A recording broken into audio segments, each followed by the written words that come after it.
Le film s'ouvre pendant le Moyen Âge. À cette époque, il n'y avait ni médecins ni hôpitaux. Seuls des experts médicaux appelés barbiers voyageaient de ville en ville avec peu de connaissances en médecine. Mais au Moyen-Orient, la science médicale était florissante. La scène change pour un petit village isolé où plusieurs hommes travaillent dans une mine en Angleterre en l'an 1021.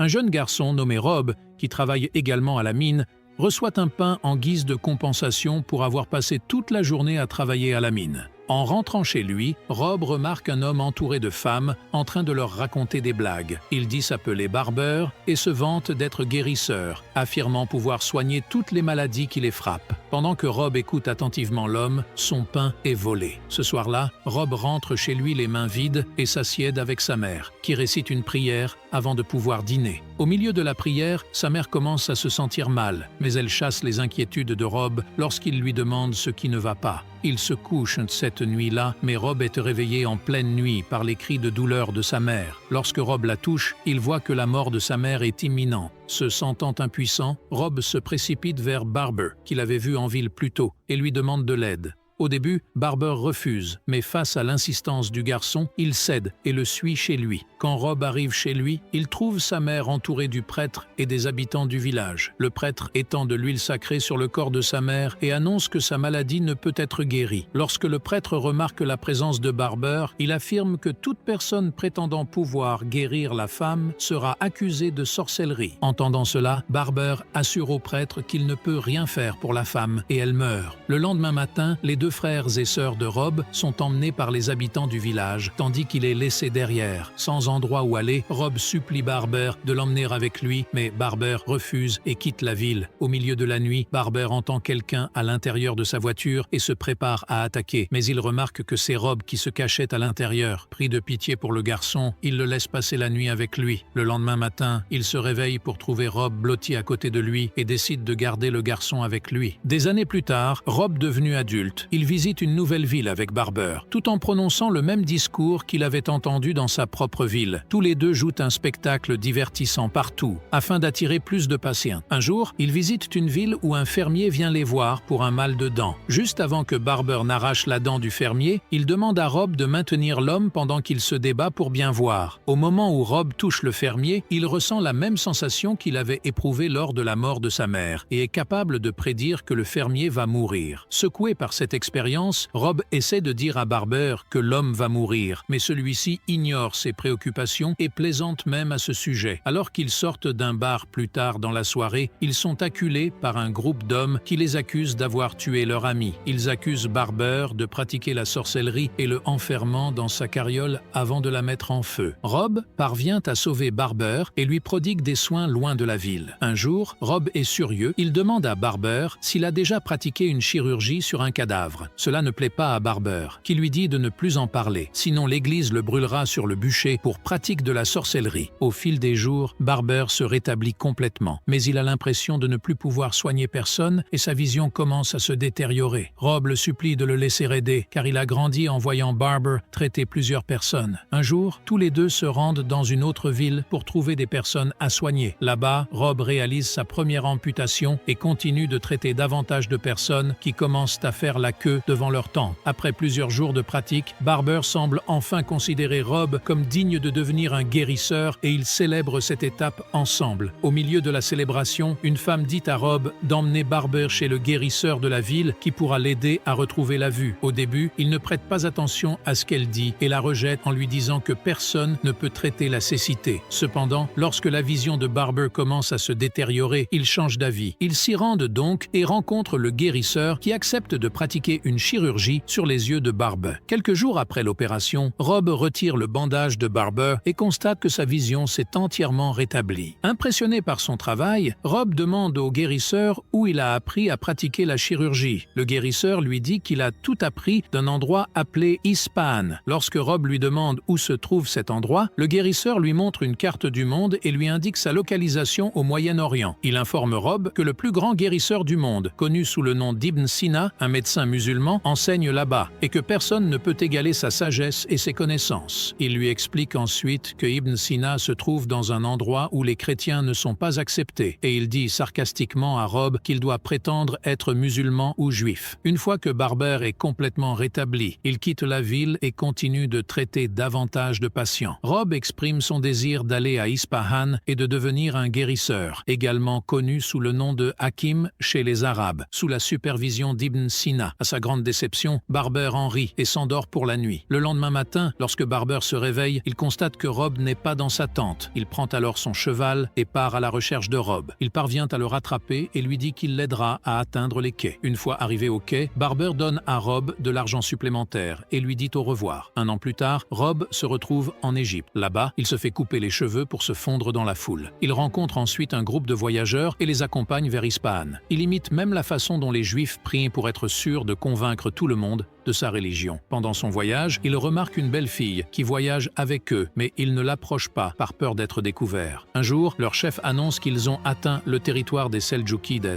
une tribu nomade du nord connue pour semer la violence sur son passage. Leur groupe se dirige vers une ville voisine qu'ils trouvent remplie de cadavres. On explique à Rob que les Seldjoukides croient avoir été choisis par Dieu pour punir tous les pécheurs. C'est alors qu'ils entendent les pleurs d'un enfant et découvrent une jeune fille qui est la seule survivante parmi les habitants de la ville. À la demande de Rob, ils décident de prendre la jeune fille avec eux. La femme qu'il avait vue plus tôt s'appelle Rebecca et elle laisse la jeune fille monter avec elle. Cette nuit-là, Rebecca vient chercher Rob et lui dit que la jeune fille est malade. Alors que Rob essaie de faire baisser sa fièvre, Rebecca leur lit l'histoire d'Aladin. À ce moment-là, la jeune fille s'endort et Rob les laisse tous les deux pour retourner à son camp. Quelques jours plus tard, le groupe se retrouve pris dans une tempête de sable. Rob laisse Rebecca derrière lui pour rechercher quelques hommes qui se sont enlisés dans le sable. Cependant, il se retrouve lui-même coincé et perd connaissance. Lorsqu'il reprend conscience, il constate que Rebecca est partie et qu'il ne reste qu'un autre homme avec lui. Tous les deux continuent à avancer, mais l'épuisement finit par les submerger et l'homme meurt. Avec à peine assez d'énergie, Rob se pousse à avancer et atteint Ispahan. Là-bas, il raconte avec enthousiasme qu'il est venu étudier la médecine sous la direction d'Ibn Sina. Les hommes lui demandent de l'argent ou une lettre de recommandation, qu'il n'a ni l'un ni l'autre. C'est pourquoi il chasse Rob et le frappe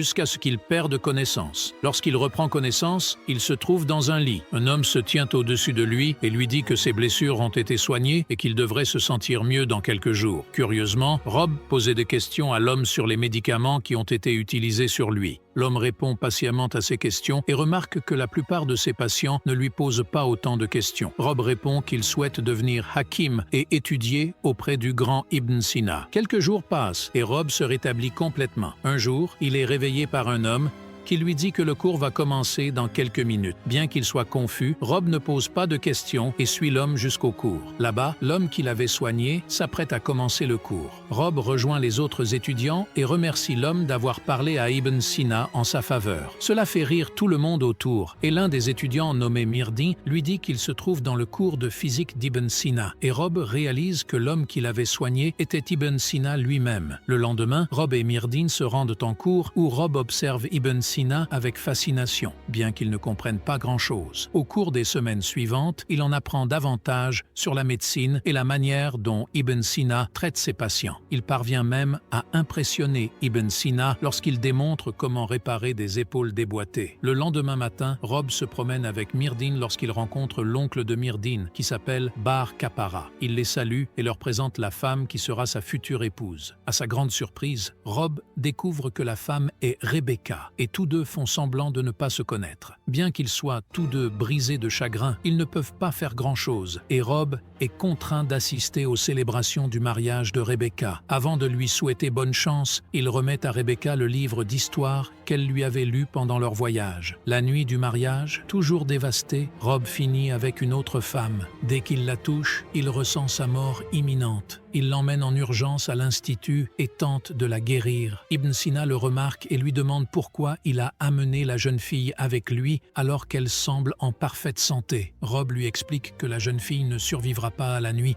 et commence à lui enlever ses chaussures. C'est alors qu'ils remarquent tous les deux qu'un scorpion l'a piqué et que le poison se propage déjà. Après avoir réussi à soigner la jeune fille, Rob avoue à Ibn Sina qu'il peut détecter quand quelqu'un est sur le point de mourir. Ibn Sina lui dit de ne pas considérer son don comme une malédiction, mais plutôt comme un cadeau. À ce moment-là, ils entendent quelqu'un appeler Ibn Sina et lui dire qu'il est convoqué par le Shah, le dirigeant de la région. Il emmène Rob avec lui et lorsqu'ils entrent dans le palais, ils découvrent que le Shah a mutilé un messager envoyé par les Seldjoukides pour négocier un traité de paix. Le Shah renvoie ensuite le messager au seigneur des Seldjoukides, qui en représailles tue également le messager et envoie un homme atteint de la peste noire à Ispahan. Lorsque cet homme arrive à Ispahan, il se dirige au milieu du marché et infecte plusieurs personnes. Cela provoque la propagation du chaos parmi les civils. Ils essaient de s'échapper, mais le Shah ordonne aux soldats de fermer les portes, enfermant tout le monde à l'intérieur. Rob entend la mère de Myrdhinn dire à celui-ci que Bar Kappara est parti, laissant Rebecca seule. Il se précipite chez elle et la trouve allongée dans l'eau pour faire baisser sa fièvre. Il la ramène à l'institut où elle se rétablit. Alors que le nombre de décès par jour augmente, Rob découvre que la maladie se propage par les puces qui se trouvent communément sur les rats. En conséquence, ils fabriquent un poison puissant pour tuer les rats. Les jours passent et les gens commencent à guérir de la maladie. Et la ville est de nouveau ouverte pour que les gens puissent venir et partir comme bon leur semble. Rob et Rebecca passent une dernière journée ensemble, alors que Bar Kappara revient également à Ispahan. Un jour, Ibn Sina confie à Rob un patient qui souffre d'une maladie latérale, la même maladie qui a emporté sa mère. Bien qu'il ne parvienne pas à aider l'homme à survivre, Rob emmène son corps dans un tunnel profond de la ville et commence à le disséquer. Il explore les organes de l'homme et découvre même que la maladie latérale est causée par l'inflammation d'un organe appelé l'appendice. Rob ne s'arrête pas là. Il va plus en profondeur dans le corps et illustre même des images des organes, en enregistrant tout ce qu'il apprend au fur et à mesure. D'un autre côté, Rebecca tombe malade et Myrdhinn se rend chez elle pour l'examiner. Il découvre qu'elle est enceinte et que l'enfant est de Rob et non de son oncle, car son oncle ne peut pas avoir d'enfant. Il la met en garde contre la tromperie de son mari, sinon elle mourra aux mains des prêtres locaux, également connus sous le nom de Molas. Au lieu de l'écouter, Rebecca se rend secrètement en ville pour rencontrer Rob et lui dire qu'ils attendent un enfant ensemble. Pendant ce temps, l'un des disciples du Mollah découvre que Rob est non seulement un imposteur, mais qu'il a également disséqué un corps. Rob est accusé de nécromancie, une pratique visant à communiquer avec les morts pour prédire l'avenir. Alors qu'il est emmené, il remarque Rebecca qui observe tout avec des larmes dans les yeux. Dans le même temps, Bar Kappara attrape Rebecca et découvre qu'elle est enceinte. Quelques jours plus tard, Rob est présenté devant les Mollahs qui l'accusent de nécromancie, ainsi qu'Ibn Sina, car ils pensent qu'il l'aidait. Ils affirment que tous deux sont responsables de leur punition par la peste noire. Ainsi, Rob est jeté en prison avec Ibn Sina, où il raconte à son maître tout sur le fonctionnement du corps humain. Pendant ce temps, les Mollahs sont convoqués au palais par le Shah, qui est tombé malade de la maladie latérale. Il leur ordonne de libérer Ibn Sina et Rob afin qu'ils puissent le traiter. Cependant, il le menace en disant que le chef des Seldjoukides